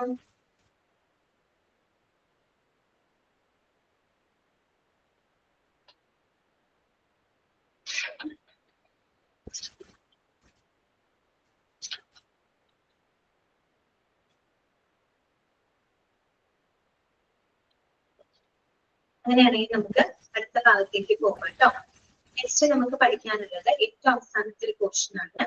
What responsibilities are common for the lab manager job കേട്ടോ. ഒരു ലാബ് മാനേജറുടെ ജോബ് റെസ്പോൺസിബിലിറ്റീസ് എന്തൊക്കെയാണ് കേട്ടോ. ലാബ് മാനേജറുടെ ജോബ് റെസ്പോൺസിബിലിറ്റീസ് എന്തൊക്കെയാണെന്ന് നമുക്ക് നോക്കാം. ഓക്കെ, അപ്പൊ ഇതിനകത്ത് ഏകദേശം ഒരു 18ഓളം പോയിന്റുകൾ പഠിക്കുന്നുണ്ട് കേട്ടോ. 18 പോയിന്റുകളുണ്ട്. എല്ലാം തന്നെ ഒരു ലാബ് മാനേജറുടെ ഉത്തരവാദിത്വമാണ് കേട്ടോ. ഒരു അഞ്ച് പോയിന്റ് പറഞ്ഞ് നമുക്ക് നിർത്താം കേട്ടോ. ഫുള്ള് പറയാൻ പറ്റില്ല, 5 പോയിന്റ് പറഞ്ഞത് നിർത്താം. ഒന്നാമത്തെ പോയിന്റ് ആണ് outline, execute and supervise the laboratory's quality management programme. ആണ് പറയുന്നത് outline, execute and supervise the laboratory's quality management programme അല്ലെ. ഒരു ലബോറട്ടറിയുടെ ക്വാളിറ്റി മാനേജ്മെന്റ് പ്രോഗ്രാമുകൾ കൃത്യമായിട്ട്, അതായത് ലബോറട്ടറിയുടെ ക്വാളിറ്റി അല്ലെ, അവിടുത്തെ സേവനങ്ങളുടെ അവിടുത്തെ ഫംഗ്ഷന്റെ ക്വാളിറ്റി അത് ഇംപ്രൂവ് ചെയ്യുന്നതിന് വേണ്ടിയിട്ടുള്ള ക്വാളിറ്റി മാനേജ്മെന്റ് പ്രോഗ്രാമുകളുടെ കൃത്യമായ രൂപരേഖ തയ്യാറാക്കുക, അത് നല്ല രീതിയിൽ എക്സിക്യൂട്ട് ചെയ്യുക, അതിന് നേതൃത്വം നൽകുക. ഇത് ആരുടെ റെസ്പോൺസിബിലിറ്റി ആണ്? ലാബ് മാനേജറുടെ റെസ്പോൺസിബിലിറ്റി ആണ് അല്ലെ. ഏതൊരു ലബോറട്ടറിയിലെ ക്വാളിറ്റി മാനേജ്മെന്റ് പ്രോഗ്രാം തന്നെ ലബോറട്ടറി ഏറ്റവും നല്ല സേവനങ്ങൾ കൊടുക്കുന്ന രീതിയിലുള്ള ക്വാളിറ്റി മാനേജ്മെന്റ് പ്രോഗ്രാമുകൾ കൃത്യമായിട്ട് ഔട്ട്ലൈൻ ചെയ്യുക, അതിന്റെ രൂപരേഖ തയ്യാറാക്കി അത് നല്ല രീതിയിൽ എക്സിക്യൂട്ട് ചെയ്ത് നടപ്പിലാക്കുക, അതിന് വേണ്ട സൂപ്പർവിഷൻ കൊടുത്താൽ അത് കൃത്യമായിട്ട് മേൽനോട്ടം വഹിക്കുക എന്നുള്ളത് ലാബ് മാനേജർ എന്നുള്ള രീതിയിൽ അദ്ദേഹത്തിന്റെ ഉത്തരവാദിത്തമാണ് കേട്ടോ. അതാണ് ഒന്നാമത്. രണ്ടാമത്തത് contact with nursing and other hospital staff whenever needed. ആവശ്യമുള്ള സമയങ്ങളിൽ ഈ പറയുന്ന ഹോസ്പിറ്റലിൽ നഴ്സിംഗ് അതുപോലെ മറ്റ് ഹോസ്പിറ്റൽ മെഡിക്കൽ സ്റ്റാഫുകളുമായിട്ട് കോൺടാക്ട് ചെയ്യുക ആവശ്യം വരികയാണെങ്കിൽ അല്ലെ. ഓക്കെ, ആവശ്യമുള്ള സമയത്ത് എന്തെങ്കിലും പേഷ്യന്റിന്റെ ഈ പറയുന്ന ടെസ്റ്റുമായിട്ട് ബന്ധപ്പെട്ട് എന്തെങ്കിലും ആവശ്യങ്ങൾ വരുന്ന സിറ്റുവേഷനിൽ അവരുടെ നഴ്സ് അല്ലെങ്കിൽ അവരുടെ ഹോസ്പിറ്റൽ സ്റ്റാഫുകളുമായിട്ട് കോൺടാക്ട് ചെയ്യുക. ആരാണ് ചെയ്യുന്നത്? ലാബിൽ വർക്ക് ചെയ്യുന്ന ആൾക്കാരാണോ? അല്ല, ലാബ് മാനേജറാണ് കോൺടാക്ട് ചെയ്യുന്നത് കേട്ടോ. പിന്നെ വരുന്നത് implement the policies and procedures connected with specific area. അതാണ് implement policies and procedures connected with specific area. ഇവിടെ സ്പെസിഫിക് ഏരിയ എന്ന് പറഞ്ഞാൽ എന്താണ്? നമ്മുടെ ലബോറട്ടറി ഏരിയയാണ് അല്ലെ. ലബോറട്ടറി ഏരിയയുമായിട്ട് ബന്ധപ്പെട്ട് കൃത്യമായിട്ടുള്ള പോളിസികൾ, പ്രൊസീജിയറുകളൊക്കെ ഇംപ്ലിമെന്റ് ചെയ്യുക, നടപ്പിലാക്കുക. കുറച്ച് പോളിസി പ്രൊസീജിയർ ഒക്കെ നമ്മൾ പറഞ്ഞു അല്ലെ. സാമ്പിൾ ലാബലിംഗ്, ഡോക്യുമെന്റേഷൻ, അങ്ങനെ കുറച്ച് പോളിസികൾ നമ്മൾ പറഞ്ഞല്ലോ. ആ രീതിയിൽ ആ സ്പെസിഫിക് ഏരിയയുമായിട്ട് ബന്ധപ്പെട്ട് കൃത്യമായി നടപ്പിലാക്കുക. ഓക്കെ, പിന്നെ അടുത്ത പോയിന്റ് നോക്കിയേ, assess, observe, track and trend, technical and employee performance കേട്ടോ. അതാണ് assess, observe, track and trend, technical and employee performance. അതായത് ആ ഒരു ലാബിൽ പ്രവർത്തിക്കുന്ന എംപ്ലോയീസ് അല്ലെ, അവരുടെ ജീവനക്കാർ മാത്രമല്ല അവരുടെ എല്ലാവിധ സാങ്കേതികമായിട്ടുള്ള പെർഫോമൻസുകളും കൃത്യമായിട്ട് അസസ് ചെയ്യുക, കൃത്യമായിട്ട് വിലയിരുത്തുക, ഒബ്സർവ് ചെയ്യുക, ട്രാക്ക് ആൻഡ് ട്രെൻഡ് കൃത്യമായിട്ട് അതിന്റെ ട്രാക്കും ട്രെൻഡും ഒക്കെ മനസ്സിലാക്കുക കേട്ടോ. അതായത് ഒരു ലാബിൽ നമുക്കറിയാം എന്നൊക്കെയാണ് ടെക്നിക്കൽ സൂപ്പർവൈസർമാര്, ടെക്നിക്കൽ ഫംഗ്ഷൻസ് നോക്കാൻ ടെക്നിക്കൽ സൂപ്പർവൈസർമാരുണ്ട്, ഡേ ടു ഡേ ഫംഗ്ഷൻ നോക്കാൻ ജനറൽ സൂപ്പർവൈസർമാരുണ്ട്. ആ രീതിയിൽ അങ്ങനെ കുറെ ആളുകൾ അവിടെ പ്രവർത്തിക്കുന്നുണ്ട് അല്ലെ. അത്തരത്തില് ലാബില് ഇംപ്ലിമെന്റ് എന്ന് വെച്ചാൽ നടപ്പിലാക്കുക കേട്ടോ. ഇംപ്ലിമെന്റ് ചെയ്യാന്ന് വെച്ചാൽ നടപ്പിലാക്കുക കേട്ടോ. ഓക്കെ, നടപ്പിലാക്കുക എന്നുള്ള അർത്ഥമാണ്. അതായത് ജീവനക്കാരുടെ പെർഫോമൻസ് അവിടെ സാങ്കേതികമായിട്ട്, കാരണം ഒത്തിരിയേറെ എന്താ പറയുക സോഫ്റ്റ്വെയർ സംവിധാനങ്ങൾ, LIS പോലുള്ള സംവിധാനങ്ങളും കമ്പ്യൂട്ടർ സിസ്റ്റങ്ങളൊക്കെ നമ്മൾ ലാബിനകത്ത് ഉപയോഗിക്കുന്നുണ്ട്. അപ്പൊ അങ്ങനെയുള്ള ടെക്നിക്കൽ പെർഫോമൻസ് ആയിക്കോട്ടെ, എംപ്ലോയി പെർഫോമൻസുകൾ ആയിക്കോട്ടെ, അത് കൃത്യമായിട്ട് നല്ല രീതിയിൽ വിലയിരുത്തുക, അതിനെ കൃത്യമായിട്ട് ഒബ്സർവ് ചെയ്യുക, ട്രാക്ക് ചെയ്യുക എന്നൊക്കെ ഉള്ളത് ലാബ് മാനേജറുടെ റെസ്പോൺസിബിലിറ്റി ആണ് കേട്ടോ. പിന്നെ എന്താ പറയുന്നത്, അഞ്ചാമത്തെ പോയിന്റ് ഇതാണ്, arrange on site training for new and existing staff members കേട്ടോ. Arrange on site training for new and existing staff members. അതായത് ആ ഒരു ലാബിനകത്ത് പുതിയതും നിലവിലുള്ളതുമായിട്ടുള്ള സ്റ്റാഫുകൾക്ക് ആവശ്യമായിട്ടുള്ള ഓൺ സൈറ്റ് ട്രെയിനിങ് എന്ന് പറഞ്ഞാൽ എന്താണ്, അതായത് പരിശീലനങ്ങൾ, ജോലി കിട്ടിക്കുമ്പോൾ തന്നെ അവർക്ക് വേണ്ട ഓൺ സൈറ്റ് ട്രെയിനിങ് പരിശീലന പരിപാടികളൊക്കെ കൃത്യമായിട്ട് അറേഞ്ച് ചെയ്യുക കേട്ടോ. അവർക്ക് ആവശ്യമായിട്ടുള്ള ഈ പറയുന്ന പരിശീലനങ്ങൾ, പ്രത്യേകിച്ച് ഒരു ലാബിലാവുമ്പോൾ അവിടുത്തെ സേഫ്റ്റി പ്രിക്കോഷൻസിനെ പറ്റിയിട്ടും സേഫ്റ്റി മുൻകരുതലുകളെ പറ്റിയിട്ടുള്ള പരിശീലനങ്ങൾ പ്രൊവൈഡ് ചെയ്യുക കേട്ടോ. ഇതൊക്കെ ലാബ് മാനേജർ എന്നുള്ള രീതിയിൽ അദ്ദേഹത്തിന്റെ ഉത്തരവാദിത്തമാണ് കേട്ടോ. ഓക്കെ, അപ്പൊ നമുക്ക് ഇനി 13 പോയിന്റ് കൂടി ഡിസ്കസ് ചെയ്യാനുണ്ട്. അത് നമുക്ക് നെക്സ്റ്റ് ക്ലാസ്സിൽ ഡിസ്കസ് ചെയ്യാം കേട്ടോ. ഇതിനൊക്കെ പുതിയൊരു ചാപ്റ്റർ സ്റ്റാർട്ട് ചെയ്യാം, വില്ലേജ് വേസ്റ്റ് എന്ന് പറഞ്ഞിട്ട് ചാപ്റ്റർ ഉണ്ട് പഠിക്കാനുണ്ട്. അത് നമുക്ക് സ്റ്റാർട്ട് ചെയ്യാം കേട്ടോ. നെക്സ്റ്റ് ക്ലാസ്സിൽ ഇത് കംപ്ലീറ്റ് ചെയ്തിട്ട് അത് നമുക്ക് തുടങ്ങും. ഞാൻ ഓൾറെഡി അൺമ്യൂട്ട് ചെയ്യാം കേട്ടോ. എന്തെങ്കിലും ഡൗട്ട് ഇന്നത്തെ ക്ലാസ്സിലുണ്ടെങ്കിൽ ചോദിക്കാം. അൺമ്യൂട്ട് ചെയ്തിട്ടുണ്ട് കേട്ടോ.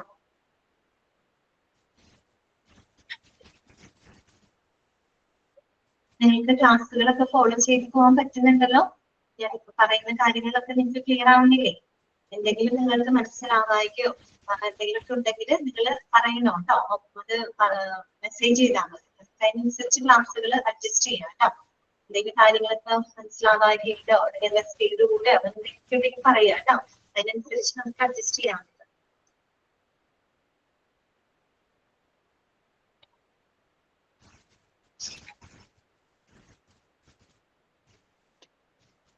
അൺമ്യൂട്ട് ചെയ്തിട്ടുണ്ട് കേട്ടോ. നിങ്ങൾക്ക് എന്തെങ്കിലും ഡൗട്ട് ഉണ്ടെങ്കിൽ ചോദിക്കാം.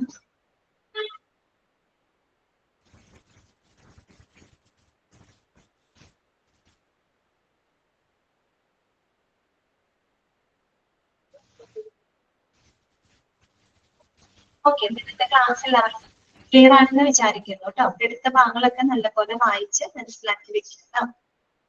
ശരി, എന്നാൽ നമുക്ക് വൈകിട്ട് ചെയ്യാം കേട്ടോ. നെക്സ്റ്റ് ക്ലാസ്സിൽ